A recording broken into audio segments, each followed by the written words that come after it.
My name is Layla. I'm 29 years old and I live in Memphis, Tennessee. 14 years ago, the people who were supposed to love me unconditionally handed me a one-way bus ticket to a city I'd never been to and told me my real family was waiting there. It was the night before Thanksgiving. I was wearing sweatpants and an oversized hoodie because nobody told me to pack a bag until 20 minutes before we left. My adoptive mother, the woman I had called Mom for 13 years, didn't even bother to get out of the car when we pulled up to the Greyhound station. She just stared straight ahead through the windshield like I was a stranger who'd accidentally gotten into the wrong vehicle. "Your people are in Baton Rouge," she said through the cracked window, her voice flat like she was reading off a grocery list. "Your real blood is there. You've always belonged to them, not to us." Then my adoptive father, Warren, put the car in drive. And they left. I was 15 years old, standing outside a bus station in Cincinnati, Ohio, in the November cold, holding a duffel bag with maybe 4 days' worth of clothes in it. I had $60 in my pocket. I didn't know a single soul in Baton Rouge. I didn't even know for sure if anyone was actually expecting me. I cried the whole 12-hour ride. But here's the thing about rock bottom, sometimes it's actually the foundation. 'Cause I built everything on that cracked concrete.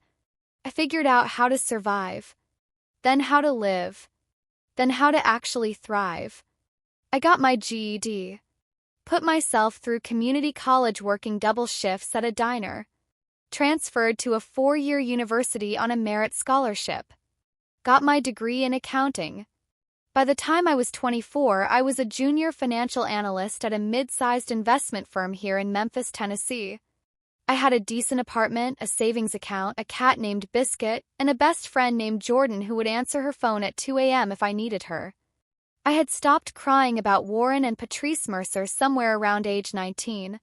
I made a decision, a deliberate, conscious, almost clinical decision, to stop letting them take up space in my head. They were nothing to me. They didn't exist. Until the morning my phone rang with a number I didn't recognize. Before I go any further, if this story is already hitting somewhere deep in your chest, do me one favor right now, hit that subscribe button and tap the bell icon. I share stories like this every week, and I don't want you to miss a single one. And drop a comment below, tell me your city and what time it is where you are. I genuinely want to know who's listening. Now let's get back to the story. It was a Wednesday morning in early October. I was at my desk in Memphis with 3 spreadsheets open and a half-eaten blueberry muffin going stale beside my keyboard when my cell rang. Unknown number. Baton Rouge area code. My stomach did a weird little drop. I almost didn't answer. But something, I genuinely cannot explain what, made me pick up. "Miss Mercer." The voice was formal, careful, kind of old-fashioned polished. "My name is Marcus Fontenot. I'm an estate attorney based in Baton Rouge, Louisiana. I'm calling regarding Lorraine Beaumont." I went completely still. "She was your maternal grandmother." My throat closed up so fast I thought I might choke. "I'm sorry," I managed. My grandmother? I was told she passed away years ago." There was a pause on the other end. Measured, deliberate. "I understand this may come as a shock, Miss Mercer. Madame Beaumont passed away 3 weeks ago. She was 87 years old. I regret that I wasn't able to reach you sooner." I put down my muffin. I pushed back from my desk. I walked to the window of the office and looked out at the street below because I needed to look at something real, something solid, something that wasn't moving. They told me she was dead. Warren and Patrice had looked me in the face when I was 8 years old and asked about my biological family, asked with the kind of casual cruelty that only adults can manage toward curious children, and they had said, "There's no one, Layla. Your grandmother died before you were even born. You have nobody. Nobody. Miss Mercer, are you still there?" "Yeah," I whispered. "I'm here." I didn't know she was alive." "She was aware of that," Marcus said softly. "She left specific instructions in her will regarding that very fact. Which brings me to the reason for my call. He paused. You are her sole beneficiary. The phrase didn't process right away. Like hearing a word in a language you studied once and forgot. She has left you the entirety of her estate. Her property in the Spanish Town neighborhood of Baton Rouge, her lake house out in Zachary, her investments, her business holdings. The total value, conservatively appraised, is approximately $19 million. $19 million. I actually laughed. Not a happy laugh, more like the sound a person makes when reality glitches and the only response is a short burst of disbelief. That can't be right. It's right, Miss Mercer. Your grandmother was a very successful woman. She built a southern food manufacturing company from a single restaurant in the 1970s. The brand is still active. I pressed my forehead against the cold glass of the window. There's one more thing I need to tell you, Marcus said carefully. Your grandmother hired a private investigator to track your whereabouts after you arrived in Baton Rouge at age 15. She knew where you were. She knew what you were building. She watched from a distance for the past 11 years. I couldn't speak for a full 10 seconds. A woman who shared my blood, a woman who knew my name, had watched me work double shifts and cry in laundromat parking lots and fail my first college math exam and retake it and pass, and never said a word. Why? I finally asked. Why didn't she just reach out? She explains that in a letter she left for you. But first, he paused again, and I already knew from the way he said it that something was coming. There's a complication. Someone is contesting the will. Who? Warren and Patrice Mercer. That night I sat on my bathroom floor. Not my couch, not my bed, my bathroom floor, because it's small and enclosed, and sometimes when everything feels too big, small rooms help, and I let the memories come. I hadn't let them come in years. I'd gotten pretty good at slamming that door. But that night I couldn't keep it shut. Thanksgiving Eve. I was 15. There was no turkey in the kitchen, no pie cooling on the counter, no football game on in the background. I remember thinking that was strange. I remember feeling a weird, low-grade dread that I couldn't name. Warren called me downstairs after dinner. He was standing by the front door. Patrice was already in her coat. And there was my duffel bag, sitting on the floor like it had been packed while I was eating. What's going on? I asked. Warren handed me an envelope. Inside was a bus ticket. Baton Rouge. One way. Your biological family is there, Patrice said. She was looking at the wall behind my head. Not my face. The wall. Your mother grew up there. Your grandmother lives there. It's where you belong. You're sending me away? My voice cracked. I was 15. What did I do? I'll fix it, whatever I did, just tell me and I'll... The bus leaves at 9, Warren said. Get your coat.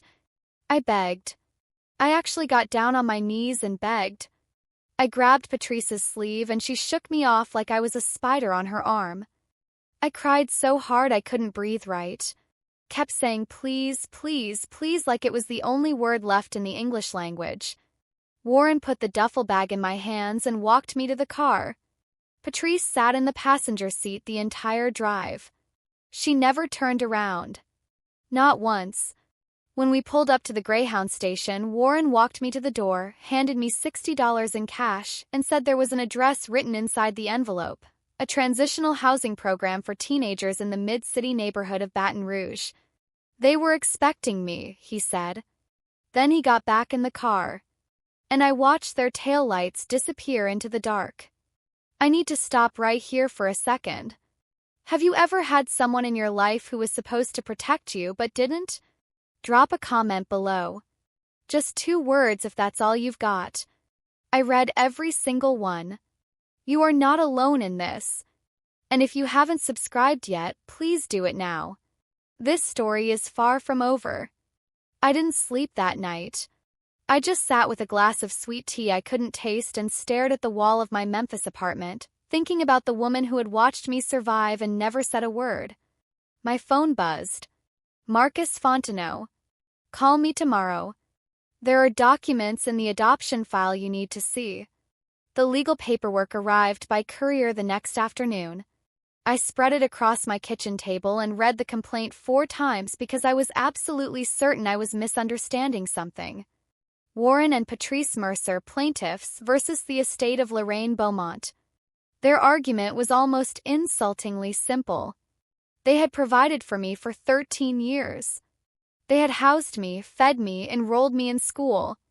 Under certain interpretations of family law, they argued they were entitled to a portion of any inheritance I received, or would have received, during the period they maintained custody. They were asking for 45%, $8.5 million, for abandoning me at a bus station. I called Jordan immediately. She's a nurse, works insane hours, but she picked up on the second ring because that's the kind of person she is. They cannot actually win this, I said. Right? Tell me they cannot actually win this. I could hear her pulling away from the nurse's station to somewhere quieter. They're not trying to win, she said. They're trying to scare you into settling.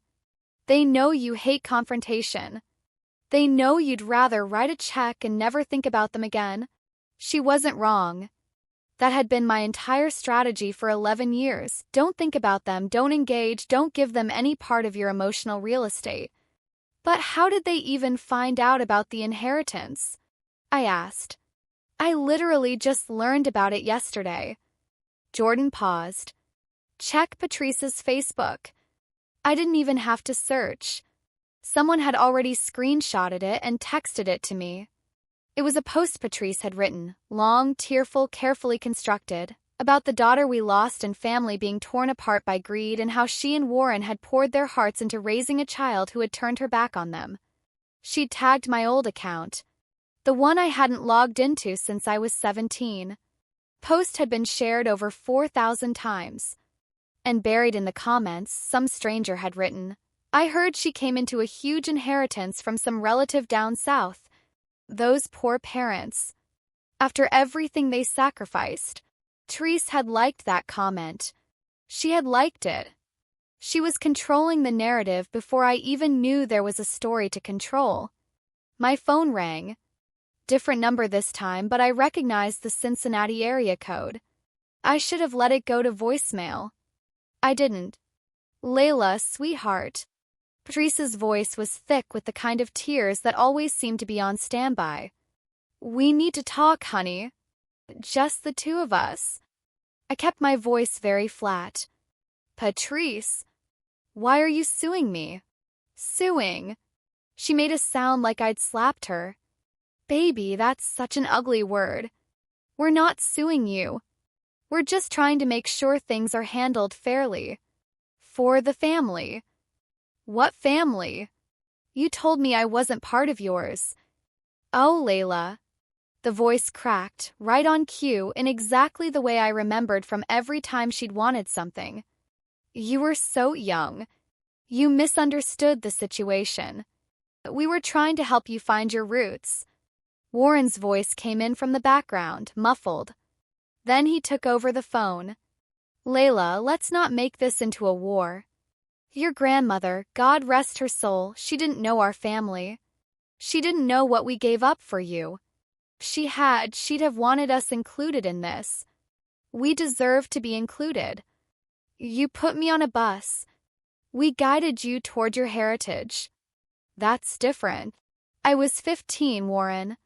I had $60. I ended up in a transitional housing shelter. And look at you now, Patrice cut back in, seamless as a relay pass. Financial analyst. Living in Memphis. You turned out just fine. That proves we made the right call. I laughed. I couldn't help it. Came out of me like something involuntary. You actually believe that, I said. Not a question. We believe in family, Warren said, voice going hard under the softness. Unlike some people. Here's what I believe, I said, and I was surprised by how steady my own voice was. Like I'd been rehearsing for this moment for 11 years without realizing it. I believe this conversation is over. I believe your lawyers can talk to my lawyer. And I believe that if either of you contacts me directly again, I will consider it harassment. Layla. Goodbye, Warren. I hung up. My hands were shaking, but something deep in my chest felt like a bolt sliding into place. Solid. Locked. I'd spent 11 years wondering what I'd say to them if I ever had to. And the answer was, not much. I didn't owe them explanations. I didn't owe them closure. I didn't owe them a single syllable more than I'd already given. 4 days later, Patrice called again from a different number. I answered again. I know. But I needed to understand what I was actually dealing with. Baby girl, please don't shut us out. Her voice was trembling, softer than before. All these years without you, it broke me, Layla. It really did. Mommy just wants to make this right. I sat on my couch and let her talk. I took notes on a legal pad. Warren and we just want to sit down like a family. No lawyers, no formalities. Just us. We could fly to Memphis, take you to dinner, talk this through the way normal families do. Without lawyers, I repeated. They just poison everything, Warren said from the background. He'd been on speaker the whole time, I realized. We're your parents, Layla. You can trust us. I thought about what Jordan had said. They're betting you'll pay them to go away. I don't think that meeting would be appropriate, I said. Why not? Patrice's voice went sharp for just a fraction of a second before softening again. Honey, we're your mom and dad. You can trust us. You drove me to a bus station on Thanksgiving Eve and left me there. Silence. Then Warren, you're remembering that wrong. You wanted to go. You were excited about Baton Rouge. I was on my knees begging you not to leave me. Kids cry about everything. It doesn't mean. I'm not a kid anymore. Cut him off clean. And I'm not remembering it wrong. Patrice made a small, wounded sound. You're breaking my heart, Layla. You broke mine first. I hung up and called Marcus Fontenot that same afternoon. When I told him about the request to meet without lawyers, his response was immediate. Absolutely not. That is a pressure tactic. They want to get you to agree to something informal before you fully understand your legal position. Do not meet with them privately under any circumstances. I figured, I said. But Marcus, you mentioned there was something in the adoption files I needed to see. A pause. Yes. And I've been doing additional research since we last spoke. Miss Mercer, are you sitting down? I sat down. Warren Mercer spent most of the late 90s and early 2000s working as a loan officer at a regional bank in Cincinnati. He specialized in financial planning for clients with complex estate situations. Marcus paused. One of his client accounts from approximately 1999 to 2001 was the Beaumont family business. The room tilted. He had access to your grandmother's financial records for nearly 2 years before they adopted you. I pressed my hand flat on the table in front of me. He knew about her. He knew about the money before they ever signed the adoption papers. I can't prove intent yet, but the timeline is, as we say, suggestive. I have a contact I want you to know about. Her name is Sandra Hutchins. She was a caseworker with the Hamilton County Adoption Services Office in the early 2000s. She's retired now, but she kept copies of her files. She reached out to me directly after seeing news coverage of the lawsuit. News coverage. Right. Teresa's Facebook post. Sandra used a specific word when she contacted me, Marcus said. She said she wanted to make things right.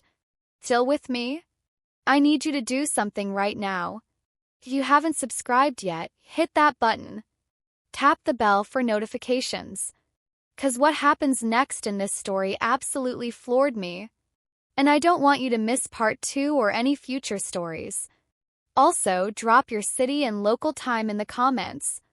I want to see how far this story is traveling.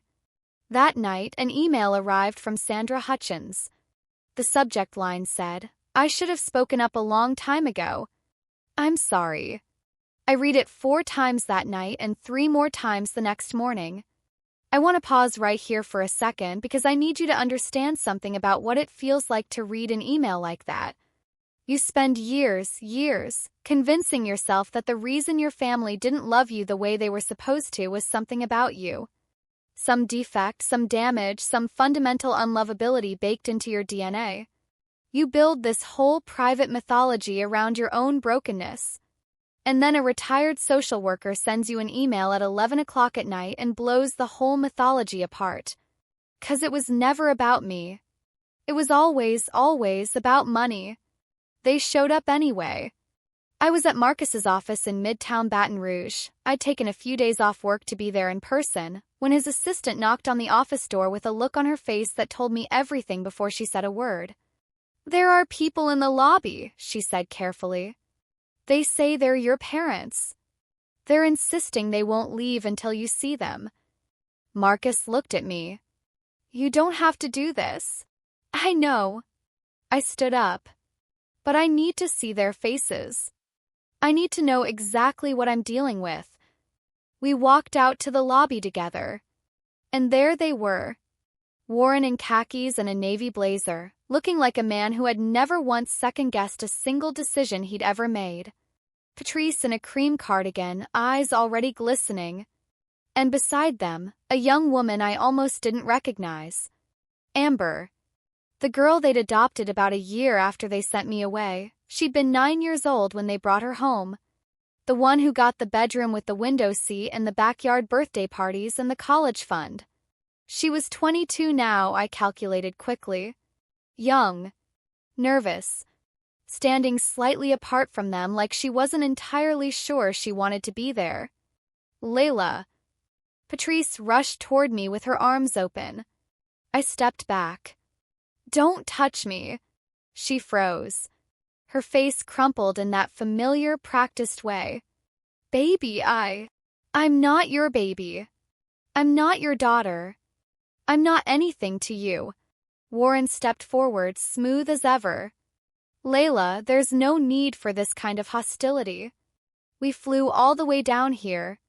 The least you can do is give us 5 minutes. You came uninvited to my attorney's office during active legal proceedings.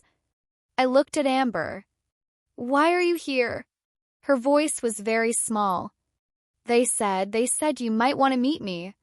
That it would be good for us to know each other. Like sisters. Something shifted in my chest. Hard and soft at the same time. She was 22. She hadn't put me on that bus. She hadn't written those Facebook posts or filed that lawsuit or done a single thing except grow up in the same house where I'd once been and not known any different. You're not part of this, I told her as gently as I could manage. None of this is your fault. You don't have to be here for this. Patrice turned to Marcus. You see? You see what she's become? We lost our daughter. We sacrificed everything and this is what we get. Marcus's voice was perfectly even. Ma'am, my client has asked you not to touch her. I'd strongly suggest respecting that. Family doesn't have boundaries, Warren said with a short laugh. Mine does, I said. After building security walked them out, after Warren raised his voice at Marcus's assistant and had to be physically escorted to the elevator, Marcus closed his office door and pulled a worn manila folder from his bottom desk drawer. I was going to wait until I'd verified everything, he said. But I think you need to see this now. He spread the documents across the desk. Adoption agency paperwork. Dated spring of 2001. Standard forms, background checks, home study reports. And then, highlighted in yellow, a single line near the bottom of the child background summary. Maternal grandmother, Lorraine Beaumont, residing in Baton Rouge, Louisiana. Significant assets reported, including real estate holdings and active business interests. They knew, I said. The words came out hollow, like someone had scooped out the inside of them. Marcus nodded and pointed to a second document. This is an internal note from the agency caseworker. She flagged the application because Warren Mercer asked multiple questions about your biological family's financial status during the home study interview. She found it unusual enough to document. Did she stop the adoption? No. Budget issues, staffing shortages. The flag stayed in the file and the adoption proceeded. He paused. Your grandmother tried to make contact when you were 9. She sent letters, birthday cards, a small gift. The Mercers returned every single one unopened. They told the agency you didn't want contact with your biological relatives. I didn't even know she existed. She knew that eventually. His voice was quiet. That's partly why she kept her distance after you came to Baton Rouge. She didn't want to disrupt the life you were building. She watched me eat peanut butter sandwiches for 3 weeks straight because I couldn't make rent. My voice cracked a little on that one. I didn't fight it. She watched you make rent the next month, Marcus said. And the month after that. And get your degree. And get your job. He paused. She wanted you to know you could do it. Then she wanted to give you everything she had. I wiped my face with the back of my hand. Sandra Hutchins flies in Thursday, Marcus said. She wants to testify in person. Sandra's email was 3 pages long. I read the whole thing twice before I got to the part that changed everything. She'd been cleaning out her home office before retirement. Found backup copies of old case files she'd saved on an external hard drive years ago. And in my file, buried in a chain of emails she'd been copied on accidentally during the application process, was a forwarded message. Warren Mercer to his personal attorney. Written in March of 2001, 2 months before the adoption was finalized. The kid's grandmother is the Beaumont woman, you know, the family, the food company out of Baton Rouge. Significant estate, real property, business holdings, investments.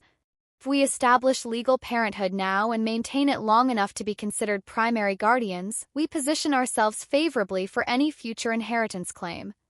This is a long play, but the numbers make sense. Sandra had verified the email's authenticity before sending it. Confirmation, records from the law firm. The date on the original email was November 14, 2014. 12 days before they put me on that bus. They had made the decision, put it in writing, 12 days before Thanksgiving. I sat in the dark of my Baton Rouge hotel room for a long time after I read that. Long enough for the city sounds outside to shift from evening to late night. Long enough for the ice in my water glass to fully melt. 12 days. All those years I'd spent dissecting myself, looking for the thing I'd done wrong, the flaw that made me disposable, and the answer was that I'd never been a kid to them at all. I'd been a position. A long play. Calculation that stopped adding up. Y'all, if this hit you, if you've ever felt like you were someone's long play, I want to hear from you. Tell me your story in the comments. Even if it's just I understand, that means everything to me. And please share this video with someone who needs to hear it right now. You might be the reason they find the strength to walk away from something toxic. Hit that like button too, it helps more people find this story. And that realization that it was never about me, never about anything I did or didn't do, changed something in me permanently. I stopped asking what I did wrong. I started asking what I was going to do next. The Mercers requested a face-to-face meeting before the formal mediation session.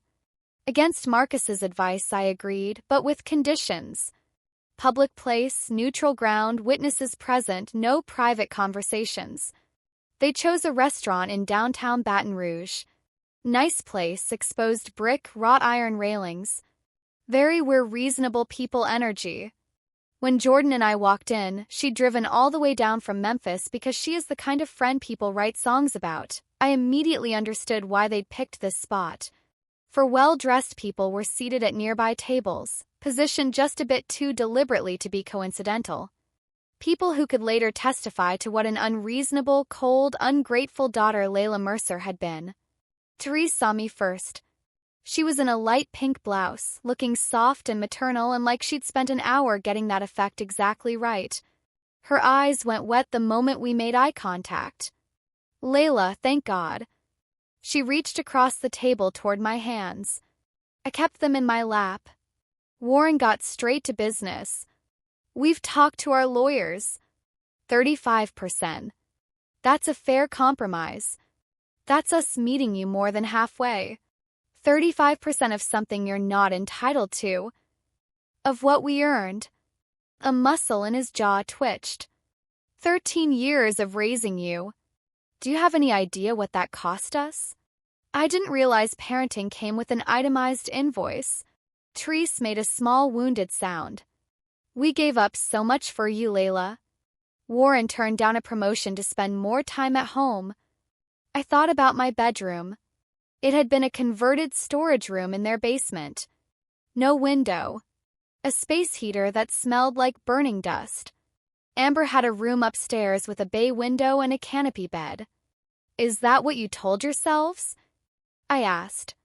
It's the truth, Warren said. Your grandmother didn't understand what we went through. If we could just sit down together, talk to the attorney, explain that family should matter more than... You planned this, I said quietly, cutting him off. You planned these witnesses. You wanted people to see me refuse so they could say I was cold and unreasonable. Warren's smile didn't move. I wanted people to see who you really are. Fine. I stood up. Then let them watch. Patrice stood up too, and her voice went up with her, pitched for the whole room. Everyone in this restaurant needs to understand something. She pressed both hands to her chest. We rescued this girl. Her mother was an addict who died in the streets. We gave her a home, an education, a future, everything, and this is how she repays us. The restaurant went quiet. Heads turned. I felt Jordan tense up beside me like a coiled spring. My mother was a kindergarten teacher, I said, keeping my voice even with everything I had. She died in a car accident when I was 2 years old. She was sober her entire life. That's what they told you, Patrice said, and her eyes had gone glittery and hard. But we saw the records. We know what kind of family you come from. Warren shook his head slowly, voice thick with performance grief. Layla has always had certain difficulties. We got her help. Therapy. Resources. But some children, no matter what you do, he trailed off meaningfully. Blood will tell. The audience murmured. One woman near the window actually reached over and touched Patrice's arm in sympathy. I stood completely frozen. Not because I was scared. Because the lies were so large and so brazen that for a moment my brain genuinely could not locate a response. And then a voice came from a corner table. Excuse me. An older woman, maybe late 60s, silver hair twisted up, reading glasses pushed up on her forehead, set down her menu and looked at Warren and Patrice with open, undisguised contempt. I don't know y'all, she said, her Louisiana accent thick as bread pudding. But I've been sitting here for 20 minutes and I know what I've been hearing. And I will tell you right now, dragging your child's dead mother through the mud in a restaurant full of strangers? That is not grief. That is desperation. The restaurant went very, very quiet. Patrice's face went red. Warren's smile finally cracked at the edges. I looked at both of them. Really looked. And I saw something I hadn't been able to see clearly before. The fear underneath the performance. Calculation underneath the tears. The next time we speak, I said, we'll be in front of a mediator. And I will bring documentation that proves every single thing you just said is a lie. I paused. You should have been more careful about who you CC'd on emails. I watched the color drain out of Warren's face. Then I walked out. I made it about a block and a half before my legs stopped working right. I ducked into a narrow alley between two old buildings and leaned against the cool brick wall, breathing hard. Jordan was right beside me, her hand warm on my arm. They called my mother an addict, I said. In front of strangers. She taught 5-year-olds how to read. I know. Jordan's voice was steady and fierce. They're drowning and they know it. That's what drowning looks like. It looks like cruelty. It looks like people burning everything down because they know they're going to lose. I wiped my face. The anger was building now, clean and hot, burning through the shock like sunlight through fog. I want them to have to answer for this, I said. In front of witnesses. With everything on the record. Then that's what we're going to do. Jordan pulled out her phone. I'm calling Marcus. We're moving up the mediation. That night, alone in the Spanish townhouse that now technically belonged to me but still felt like a museum of someone else's life, I called Marcus myself. The email Sandra found, the one Warren sent his attorney, I said. Can we verify it independently? Multiple sources. Already done, he said. Metadata checks out completely. The law firm confirmed their own records are consistent. Layla, this email proves premeditation. They adopted you with the explicit intention of eventually accessing your grandmother's estate. When that plan didn't pan out on their timeline, they discarded you. And now that she's gone and the assets are accessible, they came back. Will it hold up in mediation? It will do considerably more than hold up. There was a quiet satisfaction in his voice I hadn't heard before. Your grandmother also left a letter. To be read aloud at any legal proceeding concerning the estate. My breath caught. What does it say? Everything, he said simply. The whole truth. Everything they tried to hide. The mediation was held in a formal hearing room at a courthouse in Baton Rouge. High ceilings, tall windows, pale wood paneling, the state seal mounted on the wall behind the mediator's bench. I arrived early with Jordan and Marcus. We sat on one side of the U-shaped table arrangement. The Mercers arrived 7 minutes late, which I clocked as intentional, and their attorney, sharp-faced, expensive suit, the kind of guy who charges by the quarter hour, set an oversized briefcase on the table like he was making a statement. But I barely registered any of it. 'Cause sitting in the row of chairs against the wall behind us was Sandra Hutchins. She was smaller than I'd imagined. Gray hair pulled back, late 60s, wearing a simple navy blazer over a cream blouse. When I turned and our eyes met, she gave me one small nod. Certain. Unwavering. She had flown in from Cincinnati, Ohio. For a woman, she'd processed paperwork for more than 2 decades ago and never forgotten. The mediator, Judge Carmen Delacroix, according to the nameplate, a woman in her 60s with an expression that suggested she had seen every variety of human foolishness and was no longer surprised by any of it, called the session to order. After brief introductions, she folded her hands and looked directly at Warren and Patrice. Before we proceed, she said, I have one preliminary question for the petitioners. Prior to adopting Layla Mercer, were you aware of the existence and financial status of her biological grandmother, Lorraine Beaumont? The room went still. Warren's smile was fixed and smooth as laminate. Absolutely not, Your Honor. We had no knowledge whatsoever of. Thank you. Judge Delacroix made a note. Respondents' counsel, you may present. Marcus opened his folder. Your Honor, I would like to submit Exhibit A. He passed copies to the mediator and opposing counsel. This is an email dated March 14, 2001, approximately 8 weeks before the Mercer's adoption of Layla was finalized. The email was written by Warren Mercer to his personal attorney and was inadvertently copied to the Hamilton County Adoption Services office, where it remained in archived records for over 2 decades. I was watching Warren's hands. They had gone completely still on the table. The original caseworker who processed the adoption, Ms. Sandra Hutchins, is present today to verify the document's authenticity. Marcus paused. Judge Delacroix, I'll allow you to read it privately first. Judge Delacroix read the email. Her expression did not change. Her jaw tightened. I will read the relevant passage aloud for the record, she said.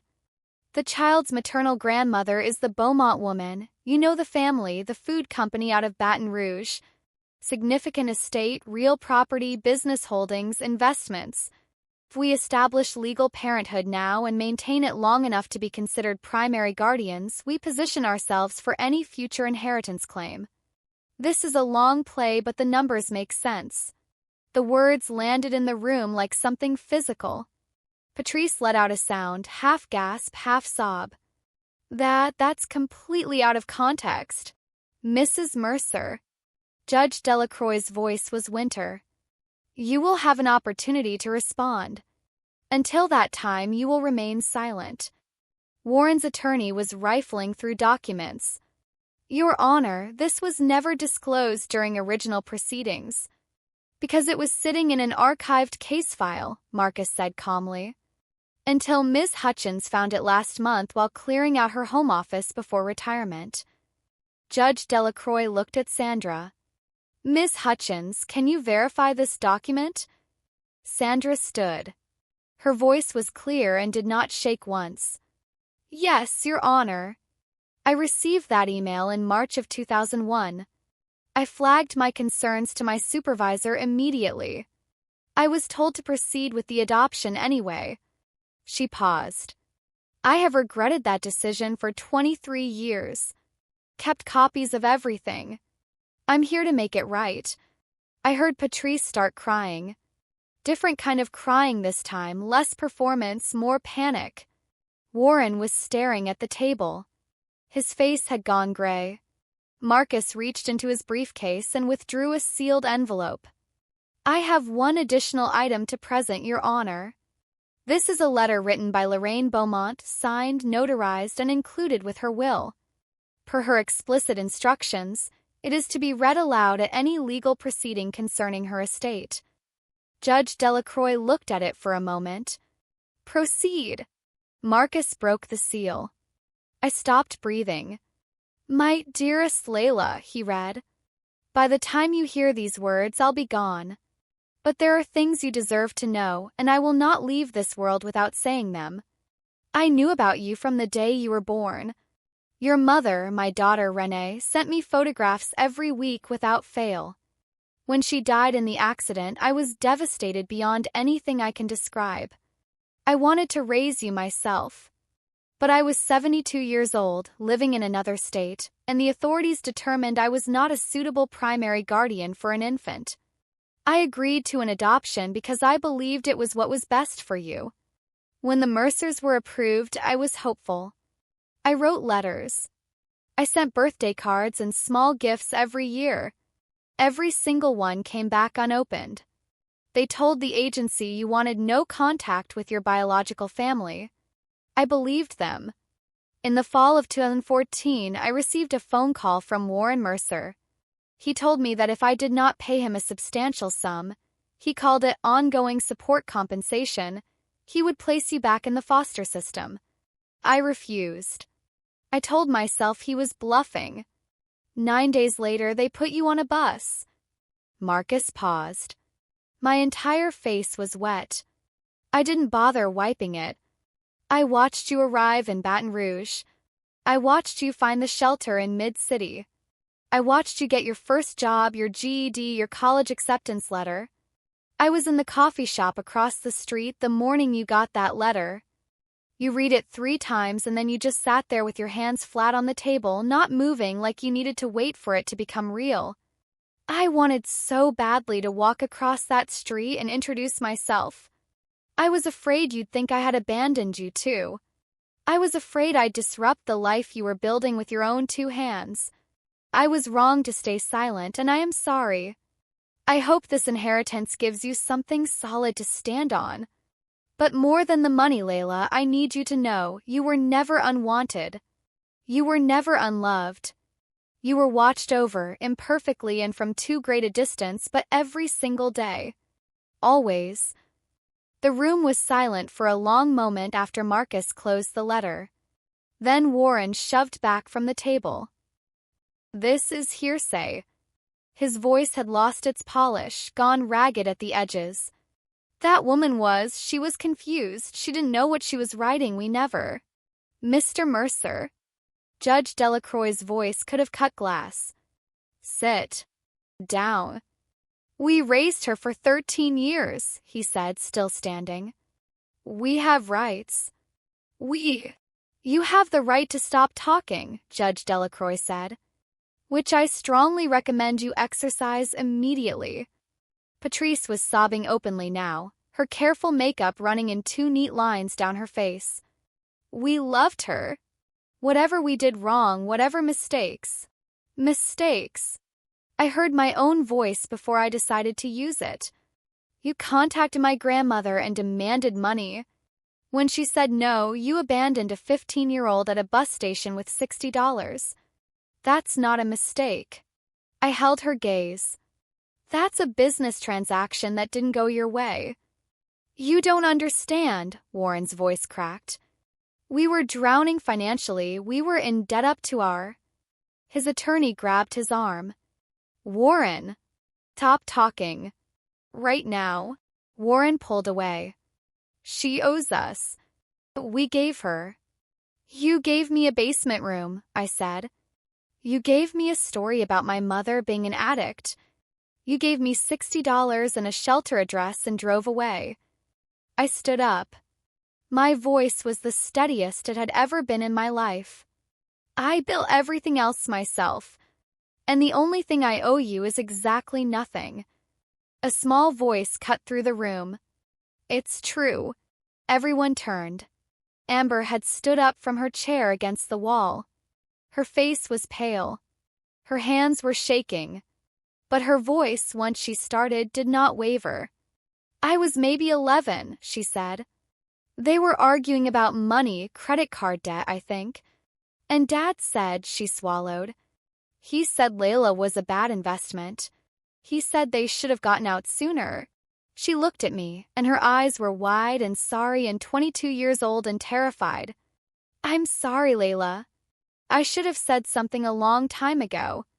I was scared. Amber, Patrice whispered. Baby, you don't know what you're... I know exactly what I'm saying. Amber shook her head. I'm done being scared of you. The silence that followed was complete. Judge Delacroix waited for it to settle fully before she spoke. I've heard enough. She folded her hands on the desk. The claim brought by Warren and Patrice Mercer is rejected in its entirety. Patrice let out a wail that echoed off the high ceiling. The evidence presented today, Judge Delacroix continued, speaking over it, demonstrates clearly that the petitioners entered into the adoption of Layla Mercer with the premeditated intention of accessing her biological family's assets. When that plan failed to produce results on their desired timeline, they terminated their parental relationship and abandoned a minor child in an unfamiliar city. This is not a family dispute. She paused. This is an attempted financial fraud using a child as the instrument. Warren's face had gone the color of old concrete. The petitioners will bear all legal costs for both parties. Furthermore, I am referring this case file to the appropriate authorities for formal investigation into potential adoption fraud and child abandonment. She gathered her papers. Ms. Mercer. She looked at me directly for the first time since the session began, and something crossed her face. Not quite warmth, but something in that neighborhood. You are the sole and rightful heir to the estate of Lorraine Beaumont. I suggest you retain competent counsel for the transition and take care of yourself. A brief pause. Your grandmother clearly knew what she was doing. Then she was gone. Patrice rushed toward me the moment the judge left the room. Layla, please, we can still work this out. We're your family. You were never my family. I kept my voice even. Quiet. Almost gentle. You were a situation I survived. I looked at her, at the woman who had stared through a car window while I begged her not to leave me, and I felt nothing. Not hate. Not grief. Nothing. Which was its own strange kind of peace. I need you to leave me alone. Permanently. You can't mean that. Every word.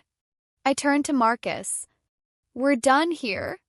I walked out of that courthouse with Jordan's arm through mine and 11 years of a question I'd been carrying. What did I do wrong? Finally, permanently answered. Behind me, I could hear Patrice still crying. I didn't look back. Wow. If you made it this far, thank you. Seriously. This story took so much out of me to tell, and knowing you're here means everything. Please hit that like button right now. It takes 1 second. And it helps this story reach people who need to hear it. Share it to your Instagram, Twitter, WhatsApp, anywhere. And subscribe if you haven't yet. I share stories like this every week. 3 days later, a reporter who'd been in the courthouse covering an unrelated case published a piece in a regional outlet. Within a week, it had been picked up nationally. Ohio couple used adoption as investment scheme, court finds. Abandoned at 15, woman inherits millions. Adoptive parents had planned the cons since before she arrived. Warren's LinkedIn disappeared. Patrice's Facebook went dark. Someone dug up their country club membership and posted online that they'd been quietly asked to resign. Comments were savage. Thousands of strangers calling them frauds, predators, monsters. Part of me felt something like satisfaction. A bigger part felt hollow. They're getting exactly what they deserve, Jordan said, watching my face.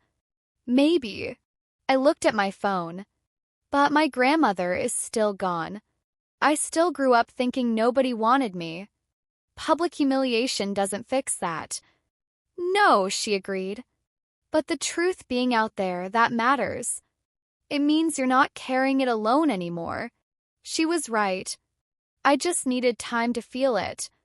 A week after the story went national, Sandra Hutchins sent me one last email. The Child Welfare Office in Hamilton County has opened a formal review of the Mercer adoption case. I've submitted all documentation. They're investigating whether adoption fraud occurred. This won't undo what happened to you, Layla. But maybe it prevents it from happening to someone else. I'm rooting for you. Sandra. I read it twice. Then I closed my laptop and walked outside to stand in the garden of my grandmother's house, my house now in the Spanish Town neighborhood of Baton Rouge, and look at the old magnolia tree in the corner of the yard and breathe in the thick Louisiana air. Somewhere in Ohio, Warren and Patrice Mercer were watching their reputation dismantle itself piece by piece. I felt nothing. And that, I realized, was its own kind of freedom. The kind you can't manufacture. Kind that comes only when you've finally stopped giving someone power over you. Patrice called one final time about 2 weeks after the ruling. I almost didn't pick up. I don't know why I did. Maybe I needed to hear it. Maybe I needed the ending to be complete. Her voice was different. No tears. No performance. Just cold, flat, stripped of pretense. I hope you're satisfied, she said slowly. You've destroyed everything we built. Our reputation, our relationships, our community, all of it gone. Because you couldn't just be grateful. Grateful for what exactly? For a home. For parents. For 13 years of our lives invested in you. I sat down on the low stone wall that bordered the garden. The evening light was warm and gold on the magnolia leaves. Patrice, I said. You didn't give me a home. You gave me a basement with a space heater. You didn't give me parents. You gave me people who were running a long-term financial calculation and cut their losses when the math stopped working. I paused. You didn't give me 13 years. You gave me 13 years of waiting for the thing I couldn't name to finally happen. You are going to end up completely alone, she said, and her voice had gone sharp and cold as January. No real family, no one who actually knows you, just money and strangers. You watch. Maybe, I said. I was watching a mockingbird on the top of the magnolia, doing what mockingbirds do, cycling through every song it knew. But I'd rather be alone by choice than surrounded by people who only keep me around when it's profitable. Silence on the line.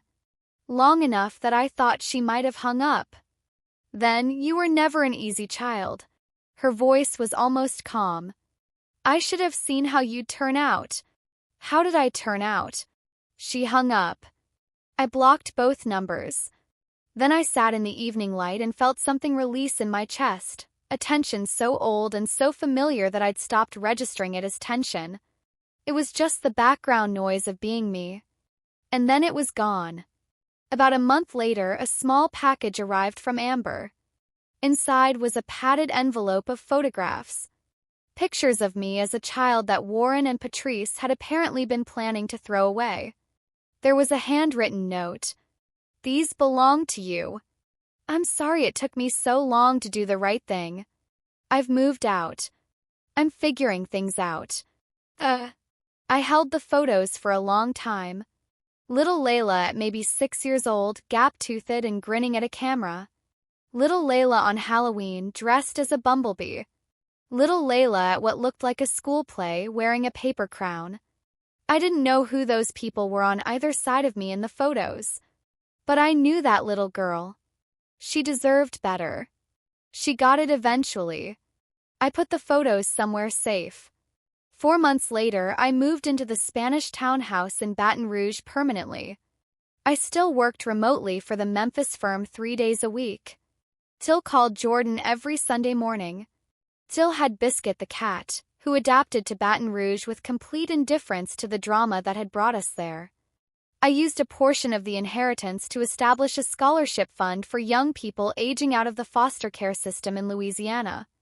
I named it after my mother, the Renee Beaumont Educational Fund. She had wanted to be a teacher. The least I could do was keep the name alive in a classroom. The rest I invested carefully in ways my grandmother would have recognized and approved of. Not because I needed $19 million, but because I wanted it to mean something beyond a number in an account. Jordan came down for a long weekend in the spring. We sat on the back porch drinking sweet tea from my grandmother's old pitcher and watching the sun go down over the garden. "You heard from them?" she asked. "The Mercers?" "Nothing since I blocked them. Apparently they relocated. Someone told someone who told me they moved to a smaller town out in Nevada. Somewhere people don't Google them. Running from themselves." Jordan shook her head. "I don't think about them much anymore," I said. Which is strange, considering I spent 11 years thinking about them constantly. Now I barely remember what Warren's voice sounds like. That's called healing. It feels like forgetting. I paused. I can't always tell the difference. Maybe there isn't one. The next morning, I drove to the cemetery where my mother was buried. It was the first time I'd been. The headstone was simple, her name, her dates, and a line of poetry I loved. Someone had been leaving fresh flowers regularly for years by the look of the worn marks in the grass around the base. My grandmother. Decades of flowers, left by a woman I never met, for a daughter she never stopped mourning. I sat on the grass and talked to my mother for a while. About the life I'd built. About the grandmother who'd watched from a distance. About the future I was finally cautiously starting to imagine. "I wish I'd known you," I said at the end. "But I'm proud to be yours." The wind moved through the trees above the headstone. I chose to believe she heard me. Before I read you my final message, I have one question for you. What would you have said to Warren and Patrice if you were in my shoes? Would you have tried to forgive them? Wanted a public apology? Drop your answer in the comments. I read and reply to every single one. And if this video meant something to you, please share it right now. You might be the reason someone finally finds the courage to set their own boundaries. About a year after the mediation, I wrote a post online. Not trying to go viral. Just needed to say it once, out loud, on my own terms. A lot of people have asked me to tell my story. Here's the short version. I was adopted at 2, abandoned at 15, and spent 11 years building a life from nothing in a city I arrived in with $60 and a duffel bag. Then I inherited money from a grandmother I'd never met, and the people who'd abandoned me tried to take it. They failed. But this isn't a revenge story. I don't hate Warren and Patrice Mercer. Hating them would mean they still have power over me. They lost that power when I stopped letting their version of family determine my worth. Here's what 11 years taught me. Family is not who raised you. Family is who shows up. Who stays. Boundaries are not punishment. They are how you protect the life you built. And being alone by choice is 1,000 times better than being surrounded by people who only want you when you're useful. I'm not looking for sympathy. I just wanted to say, for anyone who needs to hear it, you are not defined by the people who failed you. You are defined by who you choose to become. That's it. That's the whole thing. Post was shared over 60,000 times. I stopped counting. Amber messaged me about a month after that. She'd moved into her own apartment. She was going to therapy. She was trying to understand the family she'd grown up inside of. I know we're not really sisters, she wrote. And I know I don't have the right to ask for anything. But I'd like to be friends someday. That's ever something you could be open to. No pressure. No timeline. I thought about it for 4 days. Then I wrote back. I'd like that too. Let's take it slow. Not forgiveness. Not forgetting. Just forward. And that finally was enough. If you've stayed with me until this very last word, thank you. From the bottom of my heart, thank you. Please subscribe if you haven't yet. Hit the bell so you never miss a story. Like this video, it takes 1 second and it helps so many people find it. Share it on your stories, your group chats, anywhere. You do not owe loyalty to people just because they hold a title. Family is earned. Boundaries are protection. And you deserve both. Drop your city and local time below. Let's see how far this story has traveled. I'll see you in the next one. Take care of yourself. I mean it. Layla.